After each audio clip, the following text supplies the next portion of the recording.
Hello and welcome to this special edition of World Affairs. We are coming to you from the premises of the Australian High Commission here in Accra.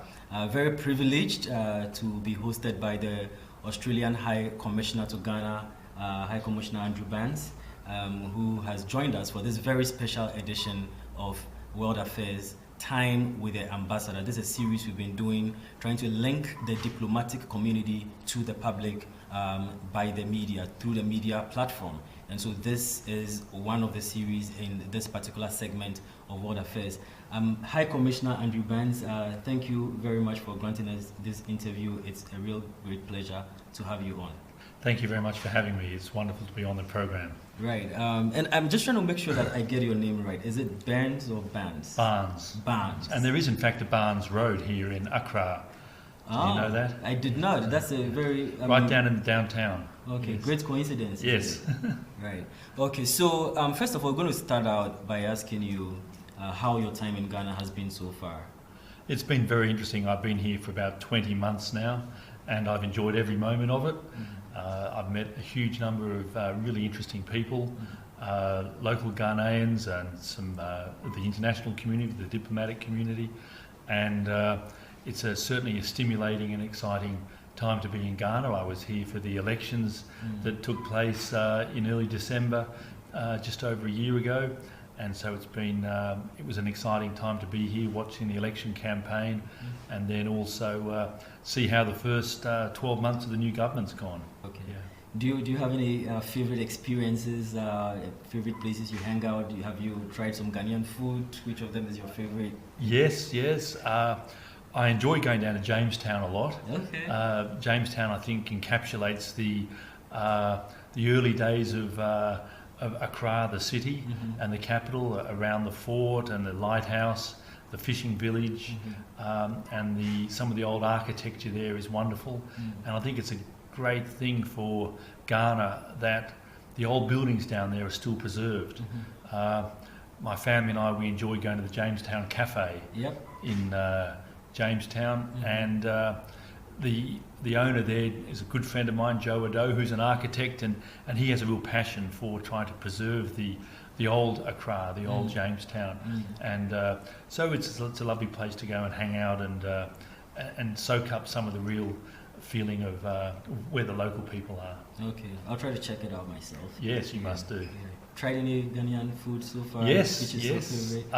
Well, I'm not very good on spicy food, so I have to watch myself there. Right. But I like the fufu and the rice dish. What's that? Jollof rice. Jollof rice, Yes, of course. there you Yes. go. Yeah. And I love chicken, so I'm pretty well set up there for Ghanaian food. Well, jollof is actually one of my favorite foods as well. Good. Okay, so I'll just go right ahead into the interview now. What would you say, if you could give us a brief overview of the work of the Australian High Commission in Ghana? What kind of stuff are you involved in? Well, a lot of people associate the work of embassies with consular work, helping Australians in trouble, and then also visa issues. Well, visas aren't handled by our Ministry of Foreign Affairs. It's handled by a different department, and they're not even processed here in Ghana. So fortunately I don't have to do anything with visas. Right. The consular work is not too busy here. We don't get many Australians requiring consular assistance. I think that's probably because Ghana is a safe and friendly place, so Australians who are visiting here or living here seldom get into trouble. So the main focus of my work really is promoting the bilateral relationship, both the economic relationship, trade and investment, and then also promoting the people-to-people linkages between Ghana and Australia. Right. And in these kind of relationships, what would be your own assessment of the level or the state of Ghana's relationship with Australia? Is it a very close relationship?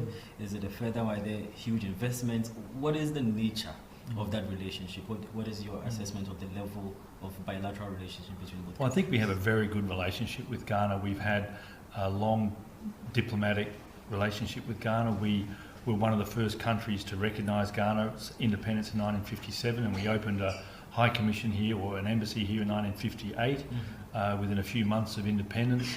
And we've had a diplomatic presence here almost for the whole 70 years, 60 years. But we did close the embassy for a few years in the middle period. But was there a reason why?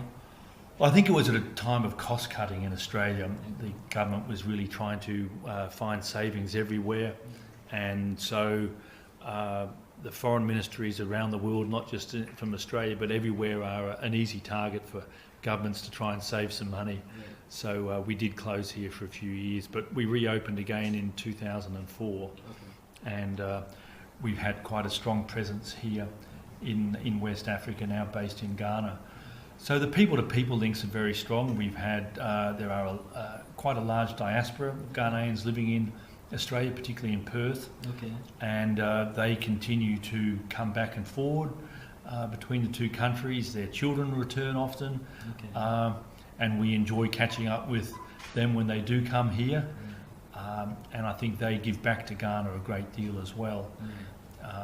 They went to Australia as well-educated people, so they usually got very good jobs in Australia, and so they're able to make a real contribution to Ghana when they return. And we also have we've had quite a long-standing education scholarship program with Ghana, and so there are a great number of Ghanaians who have enjoyed studying in Australia. And we are very careful in our scholarship program to make sure that the students from Ghana who come to Australia, they all return. They are not allowed under the rules to remain in Australia, because that would defeat the purpose of the scholarship program. They have to come back and contribute to Ghana's development. And so these alumni, they're in all sorts of ministries around the government and also in the private sector, and they help to foster the bilateral people-to-people links. And we have a good alumni association, and we engage with them. On the commercial side, our relationship is largely in the extractives in the mining sector. And I think Australia probably has one of the largest footprints here in Ghana and also in West Africa in the mining sector. We have a number of Australian mines operating here, and then a great number of Australian mining services companies that are doing the drilling, that are providing the technical inputs into the mines. And so I think wherever you go in Ghana, whether it's in the north or the west or the upper east, you'll find Australians out there mining and prospecting and helping Ghana to discover and benefit from its natural resources. Right. Well, that's quite a good overview. But then, I mean, I've got to ask you about something that came up in what you just said. So you talked about the fact that you don't offer consular services over here. Well, we do offer them. It's just that there's not a great demand for them, fortunately. Yes. All right. So is there a reason why? So if anybody wants to travel to Australia, they can come here and apply for it. Is that the case? Our visa application system is done online, and so people apply for their visa online. They have to go to the a biometrics centre at the Movenpick Hotel to get their biometrics done, but our High Commission here has nothing to do with the visa application system. It's done online and remotely. So, and on the visa situation, I'd say that if you fill out the visa form correctly, if someone wants to travel to Australia, it's an online form, and if you do it thoroughly, giving as much supporting evidence as possible about your reasons for travel, there's no reason why you shouldn't get the visa, why the visa shouldn't be accepted. That said, we do have a bit of a problem with overstayers, people who go to Australia, and of course it's not just from Ghana, it's from everywhere, and that they don't honour the commitment of the visa. And so because of that, there are a certain number of checks in place when people apply for a visa to try to weed out the dishonest people. Absolutely. So, I mean, it's quite a novel system compared to what we know of the other embassies or high commissioners, where you've got to go there, present yourself on an interview. Sometimes you queue for long hours, people are there at dawn and all of that. So that's why, is there a reason why you adapted this particular system? Well, I think the online system is simply more efficient and it's more convenient for the applicant. They, as you say, they don't need to come to the embassy. They don't need to travel. They can. They do have to go to the Mervynpick, to the biometric shop front there. But as I understand it, that's not a great imposition. It's a fairly efficient service there as well. Okay. All right, great. So let's zoom in to the global system, apart from Ghana. We live in a world which is getting more and more interconnected. But then at the same time, there is a new wave or a new movement, of globalism going on. I mean, you look at the US, for instance, and they are moving towards more inward-looking kind of policies, more nativist policies, more nationalist sort of policies. You look at Britain, there's Brexit over there, and on and on. So there's a gradual shift towards, nationalism and all of that. Do you see that as a threat, to the international system? And are such sentiments present in Australia as well? Fortunately, in Australia, it's not a large feature of the public discourse or of the debate within the political system in Australia between the political parties. I think that Australia, the nature of our economy, where we sit in the world, there is general widespread recognition that Australia's success as an economy and as a country depends on its relationship with the rest of the world, a close relationship, and a relationship that encourages and promotes integration and interconnectedness and trade. And we are a primary products exporting country. We always have been. The wealth of Australia was made firstly on exporting wool to the rest of the world, and then also over the last century or so on exporting minerals, our mineral wealth, similar to Ghana in that regard. And so we've always been aware that we have to have access to world markets, that our prosperity depends on being able to sell our wool, be able to sell our iron ore and our steel exports. And so there's an understanding that if you put up tariff barriers and other barriers to trade, it's not going to help Australia and our economy. Sure. We used to have, we were dependent on a fairly high protectionist economy until the early 80s, and then there was quite a significant paradigm shift in Australia in economics and the way we managed our economy, and we really opened up. We floated the Australian dollar, I think in 1984, and we had quite a dramatic cutback in tariffs on imports, and that really helped to promote efficiency within the Australian industries. It did come at some cost. Our textile, footwear, clothing industries suffered, and our car industry struggled for some time, and in fact it is just finishing up now. So Australia is not going to have a car industry soon, which is a fairly significant occurrence for our economy and the way we operate. But I think it's also a lesson to other countries that you can enjoy a high standard of living, you can have a very successful economy by being open to the world. Right. And I'd say for Ghana, like Australia, where we rely on importing capital, we're a net exporter of capital, we rely on foreign investment to develop our economy. I think Ghana should not be afraid of foreign investment, whether it's in the mining sector or in renewables or in manufacturing. Small economies like Ghana and even Australia, where the 13th largest economy in the world, we still rely on foreign investment. And with the proper economic structures in place and the proper regulations, the economy can thrive and you can enjoy a high standard of living. Right. It's interesting that you talked about this, because just before I came in for this interview, we just heard that the United States had increased tariffs on steel, and it has led to a lot of global backlash. Maybe they have something to learn from Australia in this regard.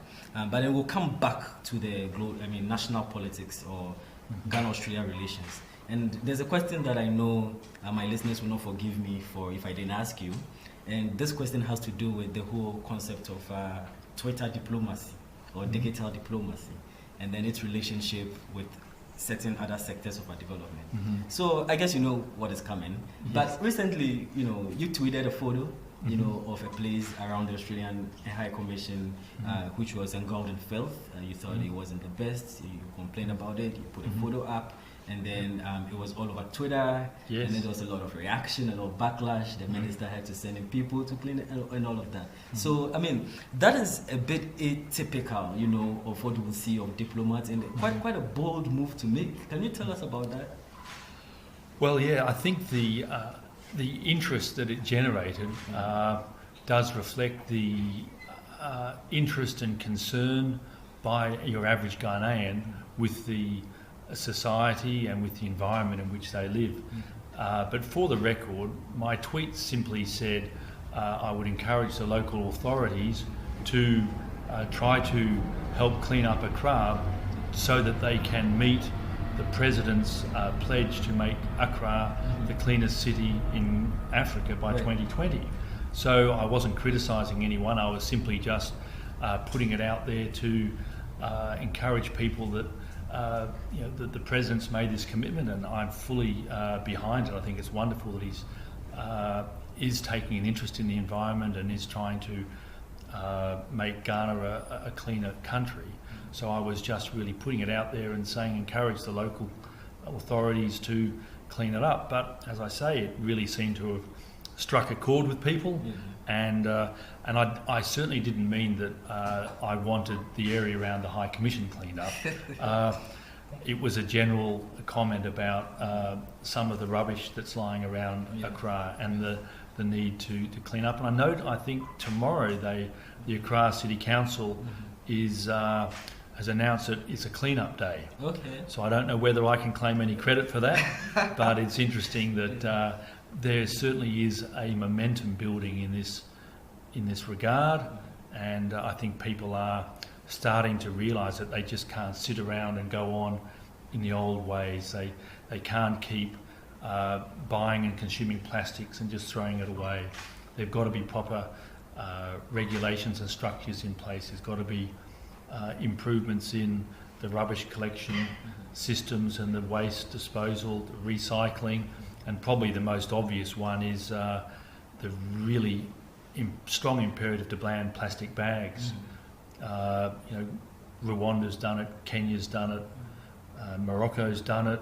And the Scandinavian countries have done it. It's happening across Australia in many states, and the single-use plastic bags is just a rubbish idea. Right. People have got to move on. People have got to find more sustainable and sensible ways of packaging and shopping. Sure.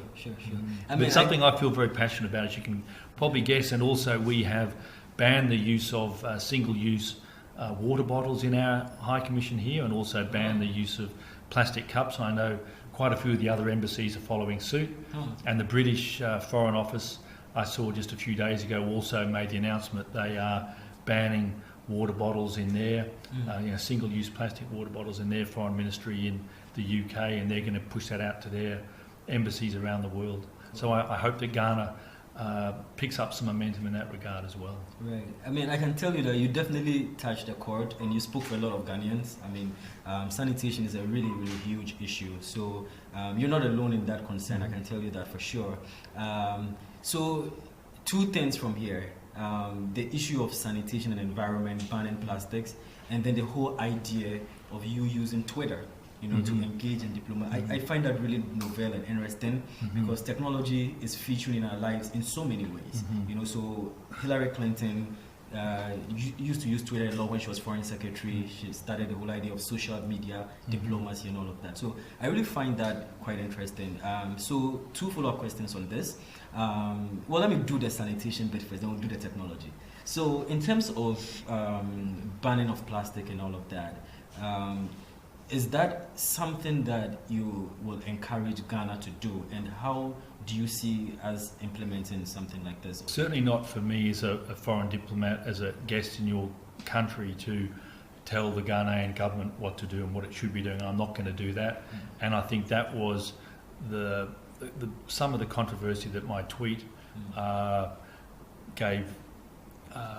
built up was because people were seeing me as being rude, and I certainly wasn't being rude or disrespectful. And as I said earlier, it was just simply a comment to encourage Ghanaians to do what they could to meet the President's target. So it's a very complicated issue, I accept that, and I know that the Minister for Sanitation and the Minister for the Environment, they are all working on the ideas. They've got plans, they've got committees set up looking at this.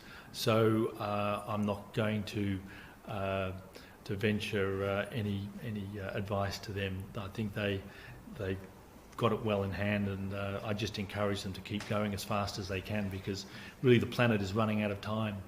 Okay, all right. But are you going to see you use Twitter a bit more?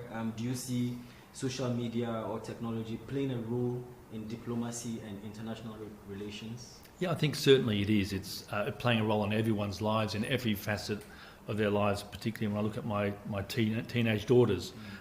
Social media is a big part of their life as well, and so it's not surprising that it's part of diplomacy as well. I think one of the features of it is that it does mean that the social commentary and the social discourse is not restricted to the old traditional media of television and print media. The conversations can happen much more quickly and spontaneously, and not confined by or edited by old established media processes. And I think the movement in America at the moment about banning high-powered weapons, assault weapons, after that school shooting is a real example that this didn't happen after the Columbine massacre at the school there in America. What was that, 10 years or 15 years ago? There wasn't the people were not able to get their politicians to make changes to the gun laws. But this time, and it's because of social media, the young people have been able to mobilise and get their voices heard, and looks likely that there will be some change for the better in terms of gun rules. And this is an example of how powerful social media is. And so diplomacy, yes, it can and should embrace social media as well. Okay, so we're going to see you use Twitter a lot more. That's not going to be the end. Well, a lot more. I've been using it since I arrived here, and I'll continue to use it. Okay. But you have to, of course, use it judiciously. I don't want to set off a media storm or a controversial storm like I did again in a hurry. You have to pick your words carefully, but I'll still use social media. I think it's a very good way for us as a reasonably small embassy here in Ghana, that we can dialogue and get our message out to the average Ghanaian. We can promote Australia, we can promote what we're doing here, and promote understanding of Ghanaians and what Australia is and what we represent and what we're doing. All right. So it's very useful. Absolutely. Okay, so this might be a good time to get into Ghana-Australia cultural relations. What would you say, I'll start from the politics and then go to cultural. What would you say are some of the similarities and differences in terms of the political system, between Ghana and Australia? Is there something we can learn from each other? Well, we're both strong democracies. Ghana is known as one of the strongest democracies in West Africa, and Australia has a long history of stable democracy as well. So I think in that way we have a lot in common. We've also got a strong independent judicial system. Okay. So there's some good similarities there in a good way. We also have a strong and vibrant press like Ghana.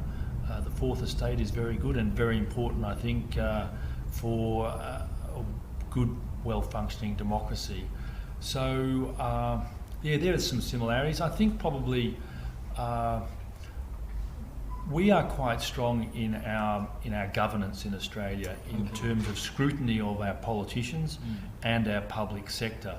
And there's perhaps something that Ghana can learn from there. And the really good example, I think, is our what we call Senate estimates. We have an upper and a lower house, a House of Representatives and a Senate,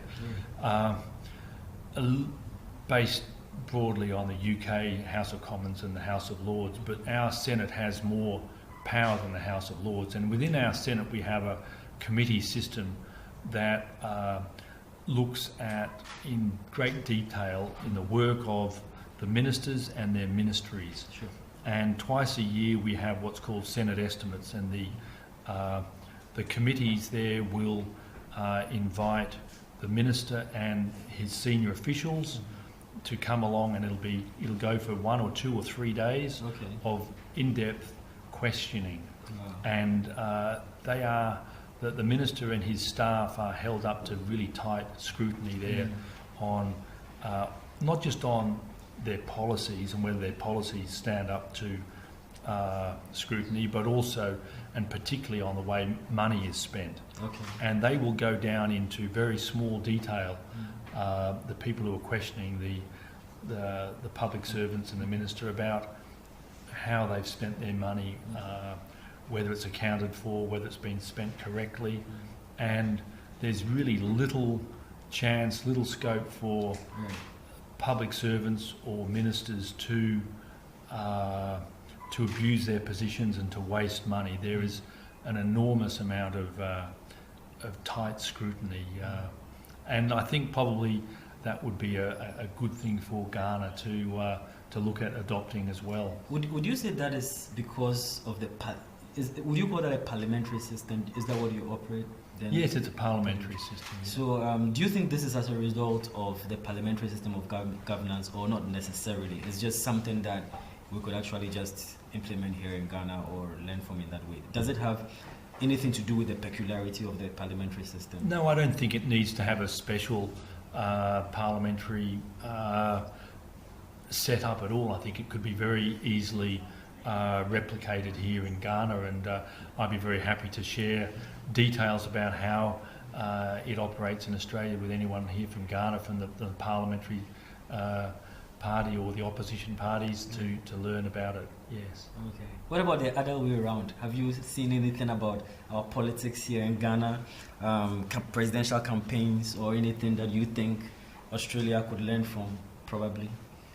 Well, I was very impressed with how Ghana conducted its last election campaign and the actual voting on the day. There was really good engagement by the public in the voting. I visited a couple of booths in the area around here, voting booths on the day, and watched people go and cast their vote, which was a wonderful thing to witness. And then I also was there for the counting in the evening. And I think the way you do your counting is really interesting and very impressive. That it's every ballot is checked by the scrutineers from the different parties. It's all announced and talked, discussed when another vote is put down, when another vote is counted, and then it's open to everyone, the process. So, and then the numbers were tallied and sent back to the central counting area. So I think that was very well conducted. We have a pretty good system in Australia, but I was very struck by how good your system was here. Right. Do you employ a lot of music in your campaigns, like we do here in Ghana and all? Is the campaigning the same thing? Yeah, no, look, we probably don't, and that probably reflects the joie de voir of the Ghanaians, the love of life that Ghanaians have. And I think that's something on a social level that Australians could learn from Ghana, that a love of life that you have, and your strong sense of community, and the strong sense of family that you have is very impressive. Okay. All right. So we'll move on to the cultural bit. Although I think you've touched a bit on the cultural aspect. Have you seen any cultural differences, or what would you see since coming here? I mean, definitely there's culture shock. I mean, I was in the US. I experienced some culture shock when I was there. I go back here and I got reverse culture shock. You know, so I know that is something that happens when you travel across continents. I'm quite interested in your own take on that in terms of the cultural differences. Well, I think it's interesting when you arrive here in Accra and get off the aeroplane and you walk out through the airport terminal and you're hit by this very vibrant and exciting sort of feel about the place. There's people everywhere.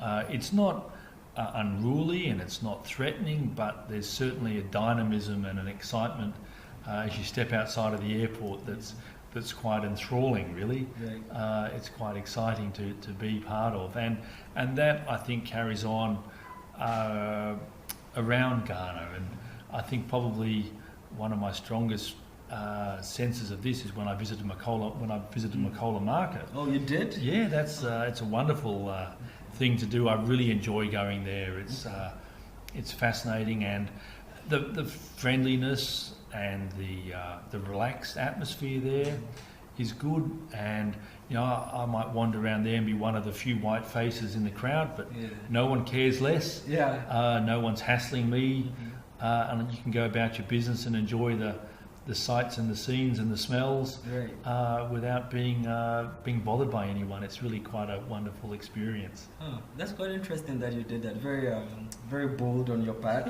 because I know it's not the easiest thing trying to meander your way through there when you go to that open market. Probably the heat is the hardest part when you're walking around there. It's good to go early in the morning. That's true. You've learned some of the tricks already. Yeah, well, we're used to heat from Australia as well, though. Okay. Yeah, I remember one of my professors in the US, he said something. He said, when you come to Africa, you find the longest supermarket in Africa, because people are selling on the streets that's all right. the way, even in the cars and that kind of stuff. Anyhow, what about in doing your work here in Ghana? Have you experienced any challenges at all doing your work here in Ghana? Not really. I think nothing particularly stands out. You know, we have really good interactions with everyone we deal with, the Foreign Ministry, the Ministry for Lands and Natural Resources, the business community here. It all works quite well. There are some frustrations with perhaps the internet, but we have that in Australia as well. Oh, you do? Where sometimes internet speeds are not very good. Right. So it's a common challenge around a lot of the world, I think. Yeah, I know people complain all the time. First of all, about the cost of data, and then secondly about the speed of it. Yes. Sometimes you can say. Well, exactly the same problems in Australia. The cost is not cheap, and the speeds can be frustrating sometimes. Right. Yeah. Okay. So I'm also quite interested in finding out about the Commonwealth Games that are coming up, because Ghana is a part of the Commonwealth. Yes. I was just telling you, a couple of years ago, I used to be Ghana's representative to the Commonwealth Youth Council. Right. Yeah, for 3 years. So I got to learn a bit about the Commonwealth. But yes, we are part of this group, and the Commonwealth Games are coming up. My first question on that is, do you still think the Commonwealth as an international community or grouping is still a relevant institution in this era? I think that's a very good question, but I think yes, it is. I think there are a lot of international multilateral groupings around the G7, the G20, APEC, NATO. There's all sorts of groupings, but I think the Commonwealth is still unique in that it links together about 70 countries in the world who have a common, a strong commonality in democracy and in common values of human rights and governance. And I think it's a very useful platform for the countries that are in the Commonwealth to discuss issues and to progress international multilateral agendas. And you know, for Australia, it's a great link in for us to Africa, and you know, India is an old partner of ours through the Commonwealth. So it does provide a special, unique way to reach out to countries. Absolutely. Okay, so tell us a bit about the Commonwealth Games. If I'm right, Australia is hosting it this Yes. time around. Yeah, Yes. yeah, we're very proud to be hosting them at our Gold Coast in early April. The 4th of April we start. It goes for about 10 days. I think there are 70 different teams competing, and it's going to be one hell of a games. It's going to be very good. The Australians love their sport.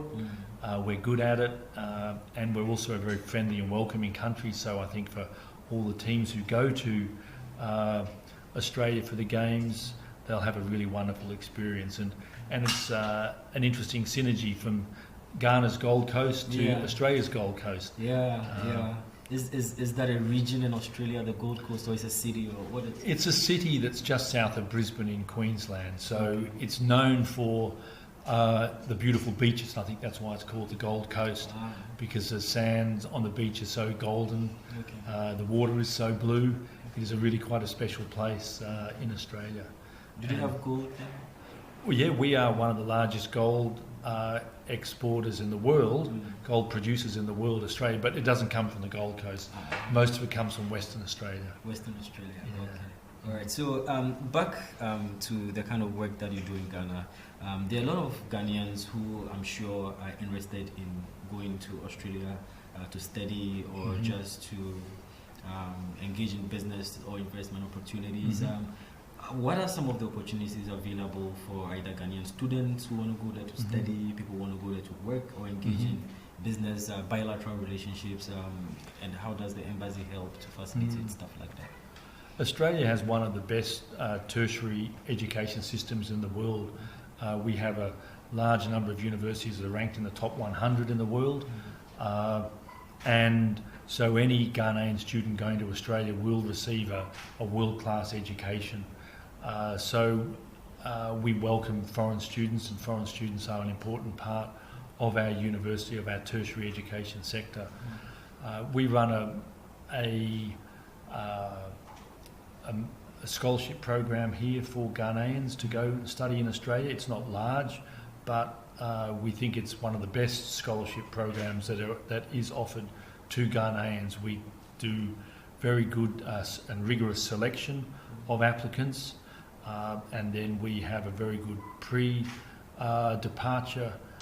program for the students where they get some good advice from the alumni who've come back. They get prepared very well to what to expect when they go to Australia, and then they are received very well and looked after in Australia. So it really is a top scholarship program, but as a consequence it's very competitive, and so you have to be pretty good to get it.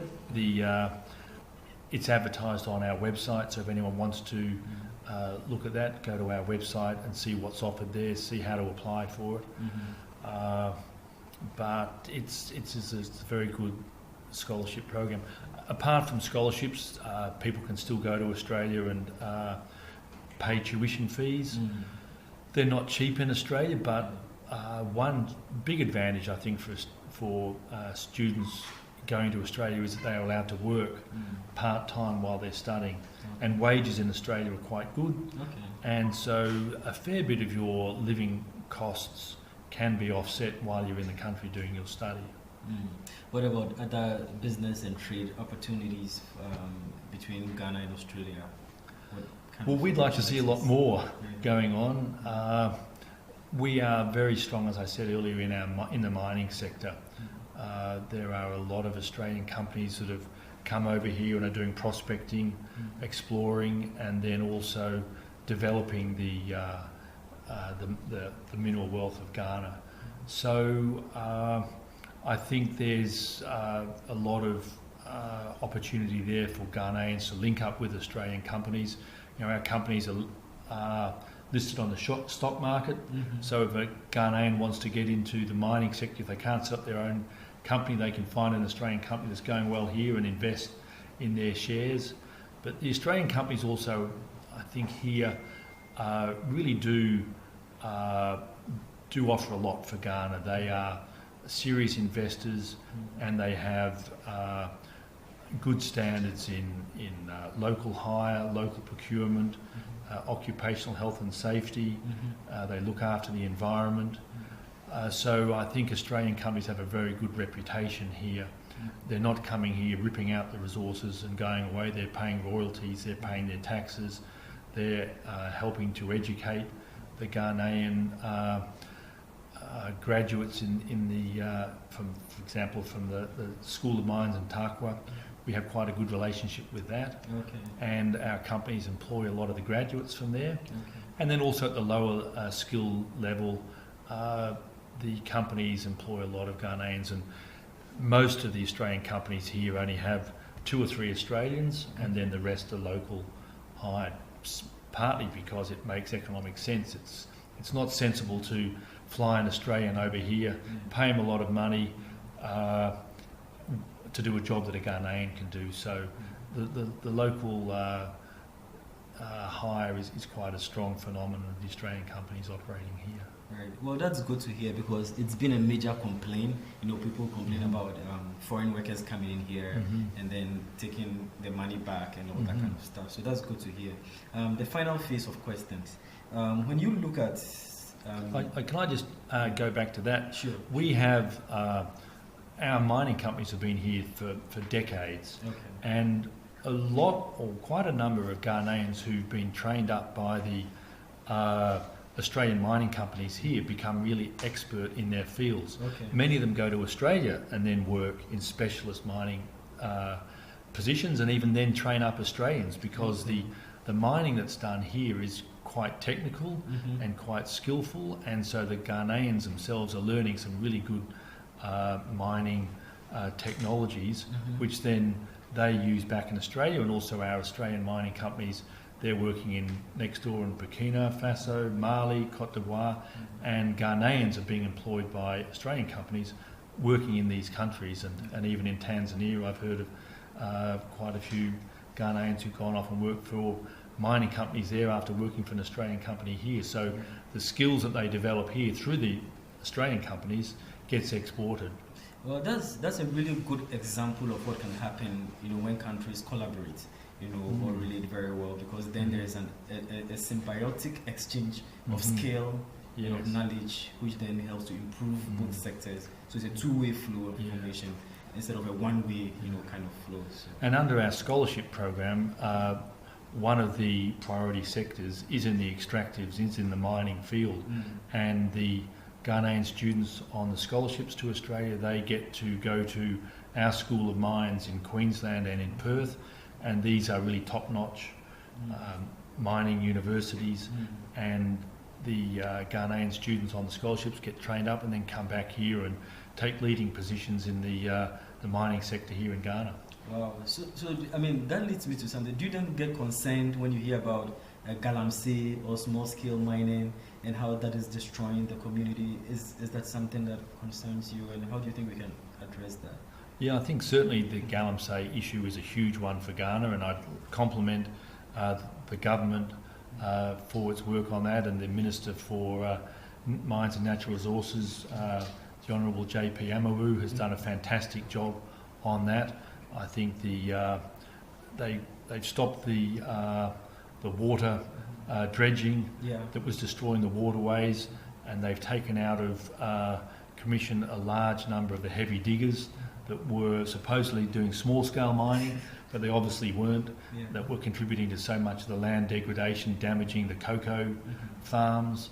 And so I think there's got to be a lot of credit given to the government for the way they've tackled the galamsey issue, and the MMIP, the new program for the multi-sector small-scale mining program that they've got, that will be announced soon, is a comprehensive package that addresses the galamsey problem. And I think that once that gets started, once that gets implemented, it will go a long way to addressing the galamsey problem, which it really has had a devastating effect on Ghana's environment.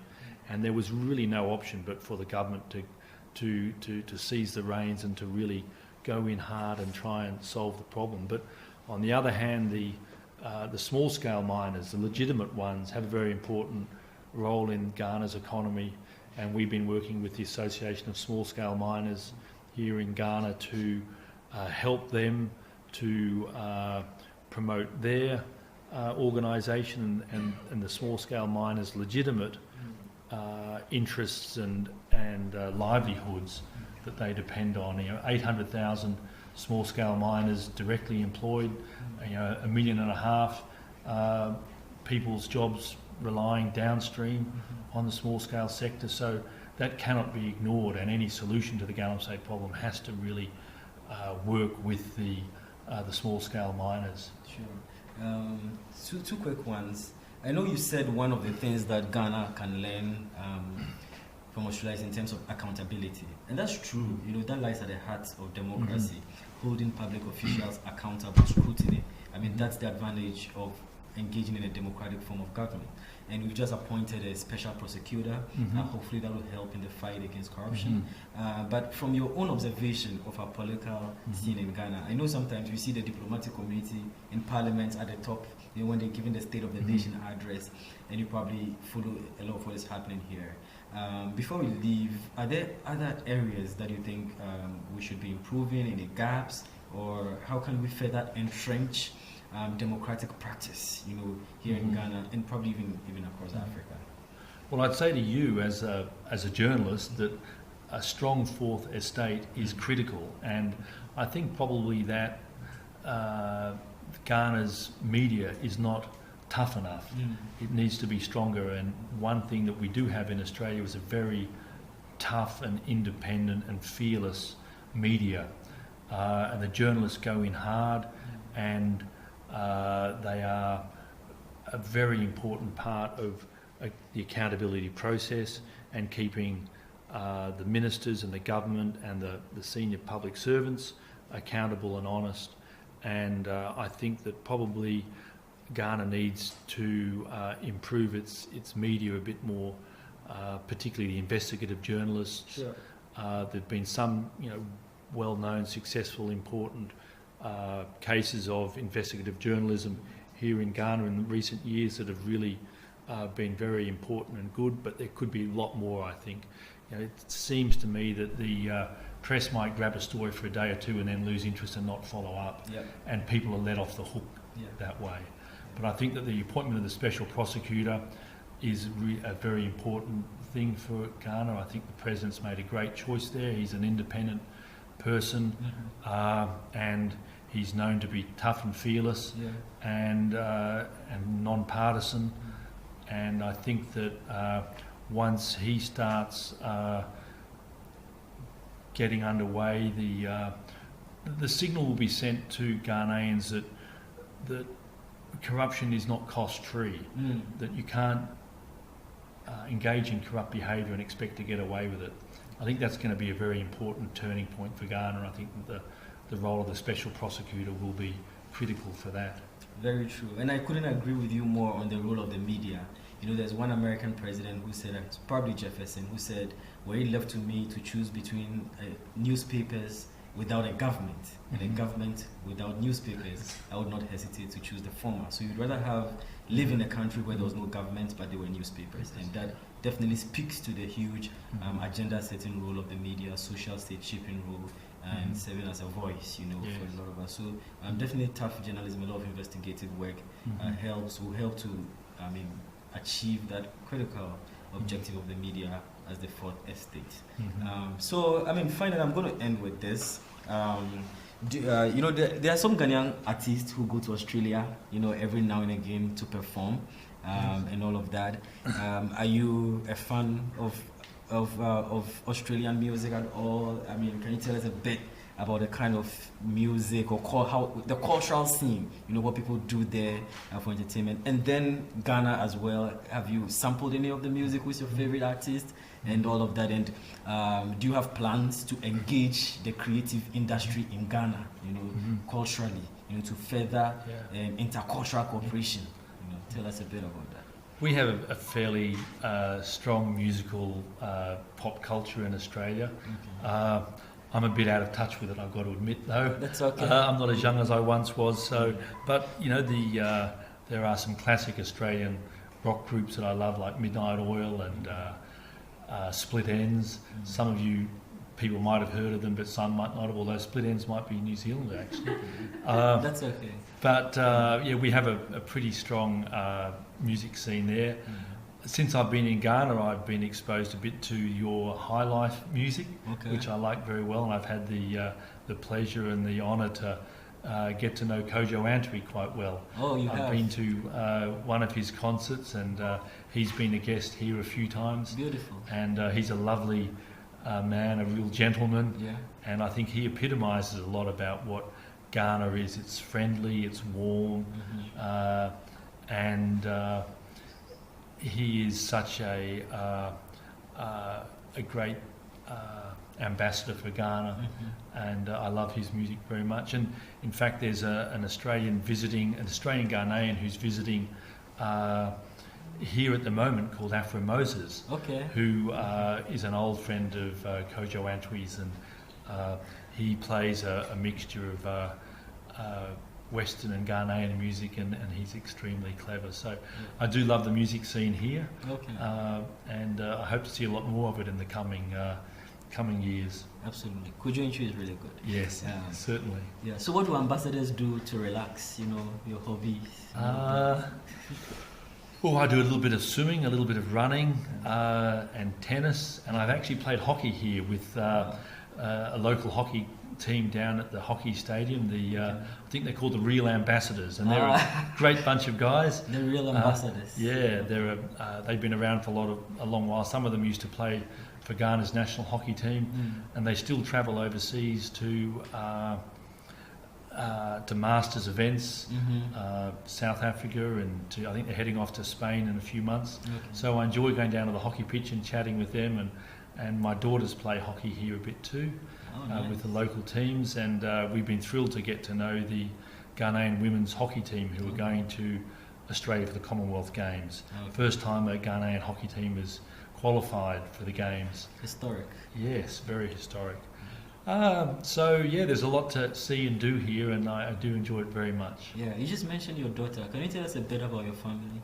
Well, if you like it here? Yeah, I have two daughters here who are teenagers at high school here, and they really enjoy the life here. They're fairly busy with their schooling. They also do quite a bit of music, and in fact, one of them played with the National Orchestra here as a flute player in a concert at the National Theatre last year.